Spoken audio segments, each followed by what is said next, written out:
Gilbert Benayoun, bonjour. Bonjour. Vous êtes professeur d'université, économiste à l'université d'Aix. Comment en arrive-t-on un jour, en tant qu'économiste français, à s'intéresser sur les solutions à apporter au conflit du Proche-Orient? Donc je suis obligé de faire un peu d'introspection, vous m'y invitez, et de parler un petit peu à titre personnel, plus intime. Alors étant juif du Maroc, et mes grands-parents étaient habillés avec la djellaba, et donc la tradition marocaine, ne parlaient d'ailleurs que l'arabe. J'ai donc vécu dans un environnement arabe, dans une tradition juive, et comme j'avais la nationalité française, de tradition purement républicaine française. Et je n'ai jamais voulu renier une des trois parties de mon identité. Je ne voyais pas pourquoi d'ailleurs, pour quelle raison j'allais abandonner une des trois parties. Et puis j'ai enseigné à l'université d'Aix-en-Provence, où j'ai été nommé professeur. Et bon, très bien, j'ai beaucoup travaillé. Et il y a peut-être plus de 20 ans, j'ai connu des ennuis de santé assez graves, et à ce moment-là, je me suis dit qu'il fallait que je fasse quelque chose.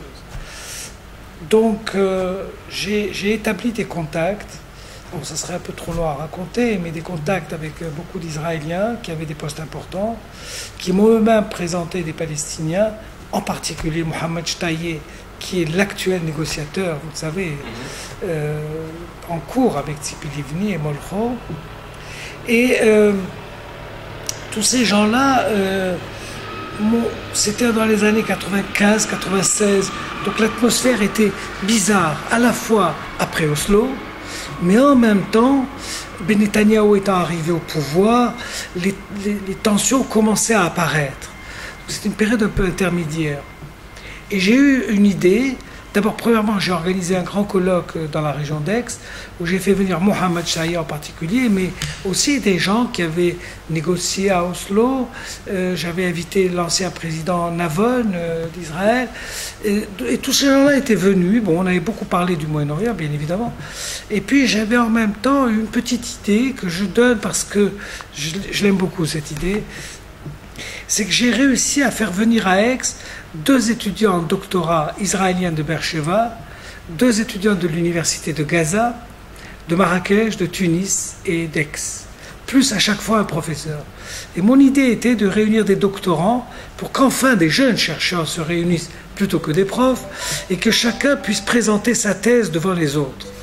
Et finalement, ça s'est très bien passé, à tel point que mes amis palestiniens m'ont dit, mais j'ai appelé le président de l'université de Gaza et il aimerait que l'année prochaine tout se passe à Gaza. Et donc en juin 2000, nous avons organisé ce séminaire entre chercheurs israéliens, chercheurs palestiniens à Gaza. En économie. Économie, sciences politiques, un peu les deux. Mais c'était une atmosphère vraiment particulière. Alors, les Palestiniens avaient voulu faire bien les choses devant les Israéliens, un drapeau israélien, un drapeau palestinien, les hymnes au départ. Mais il y avait le conseil d'Arafat qui était là. Et finalement, ça s'est très très bien passé. Donc les Israéliens ont dit, bah, écoutez, on vous invite l'année prochaine, mais nous étions en juin 2000, l'intifada en septembre a éclaté. Donc ce réseau que j'ai appelé Unimed Forum, je l'ai continué à Aix, et du coup c'est agrégé Madrid, Pavia, Galatasaray, d'autres pays se sont agrégés à tout ça. Et vous avez poursuivi donc vos travaux pendant la période de l'intifada. Alors, là, vous avez travaillé sur des questions beaucoup plus concrètes. Alors, quand l'intifada a éclaté, les choses étaient très tendues. Les gens de Gaza ne pouvaient plus venir à Aix. Les Israéliens, bien sûr, étaient prêts à venir, mais ça n'avait plus de sens ce que je faisais. Et à ce moment-là, j'ai été sollicité, après que je rentre dans les détails, c'est un peu compliqué, un peu délicat, on m'a demandé de faire quelque chose, parce qu'il n'y avait plus de contact entre Israéliens et Palestiniens, plus rien. Donc je me suis débattu, j'ai trouvé des crédits et j'ai fait venir à Aix beaucoup de gens qui avaient négocié soit à Camp David en 2000 avec Clinton, soit à Oslo en 93.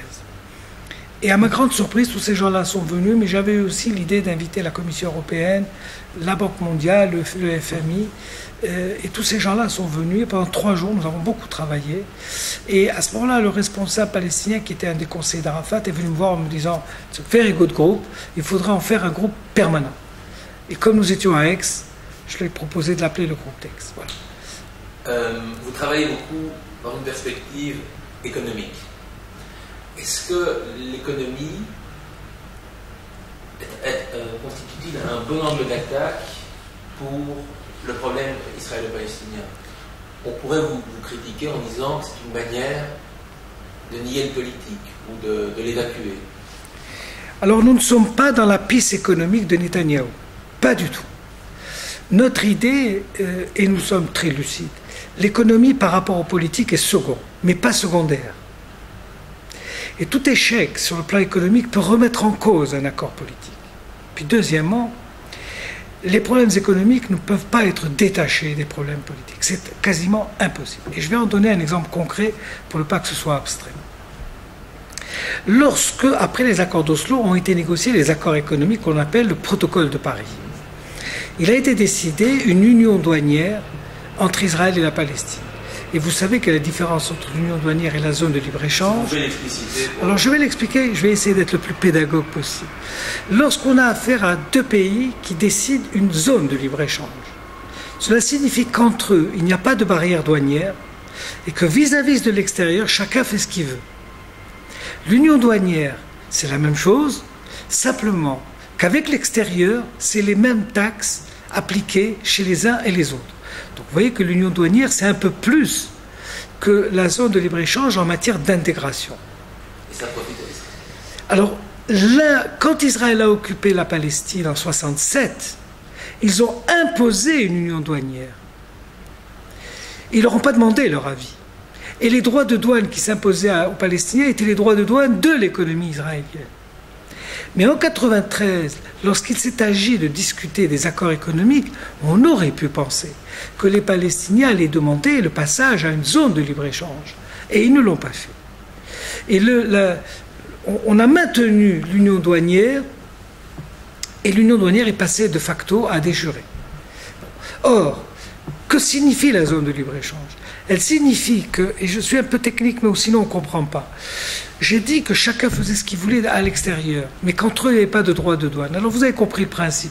Si dans un pays, un produit est importé à 30%, si dans l'autre pays, c'est importé à 10%, et comme il n'y a pas de droit de douane entre eux, celui qui a 30% a intérêt de faire venir la marchandise de l'autre côté.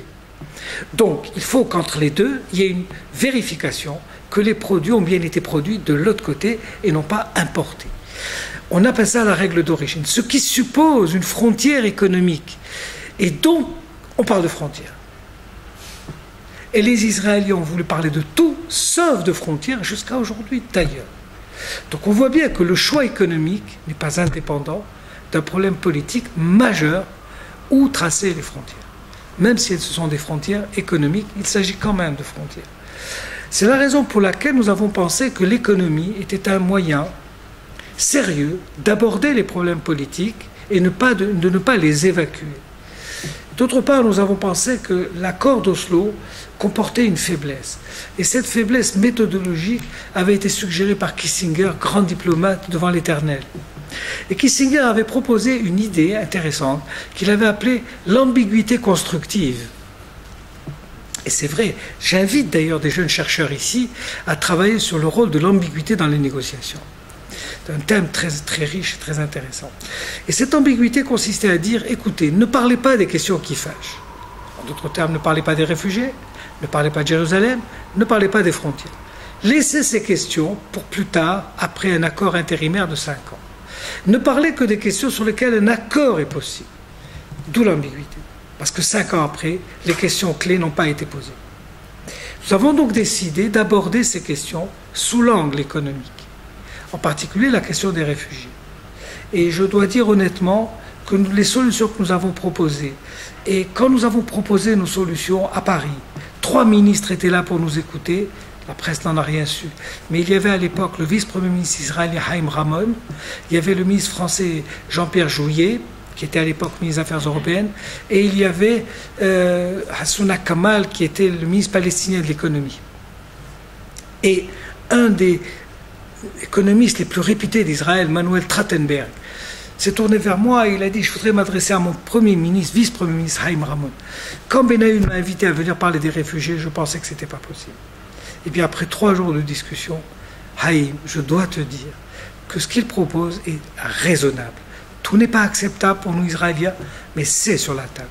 Donc c'est un groupe qui propose des solutions raisonnables qui ont des interférences fortement politiques. Mais nous avons pensé, ce que m'avait dit d'ailleurs un diplomate français, la question des réfugiés, personne ne l'a abordée sur le plan économique, c'est peut-être un moyen moins brutal de l'exposer et d'emmener petit à petit à poser la question politique des réfugiés. Une dernière chose, quel est le principe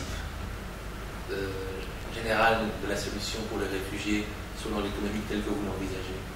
Alors, nous sommes partis d'abord des paramètres de Clinton.